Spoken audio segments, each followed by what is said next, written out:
নমস্কাৰ, স্বাগতম জনাইছোঁ মোৰ অন্য এটি মিনি ব্লগলৈ। আজি আমি যাবলৈ ওলাইছোঁ বাৰেগোপাল গৰখীয়া থানলৈকে।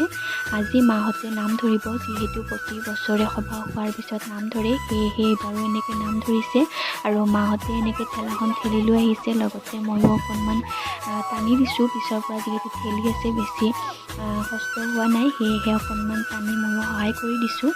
আৰু এয়া সকলোৱে ফূৰ্তি ফাৰ্তা কৰি পথাৰৰ মাজে মাজে আমি আহি আছোঁ। আৰু এয়া অৱশেষত আমি পাই গ'লোঁ বাৰেগোপাল গৰখীয়া দৌল। ইয়াতে এতিয়া মাহঁতে নাম ধৰিব আৰু খিচিৰিও খাব ইয়াতে, আৰু আমাৰ ফালৰ পৰা খিচিৰিটো দিয়া হৈছে। আৰু এয়া হৈছে মন্দিৰৰ পৰিৱেশ।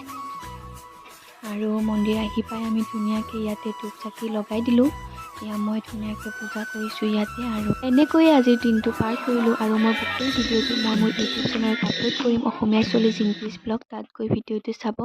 আজিলৈ বাই বাই, আকৌ লগ পাম পুনৰ অন্য এটি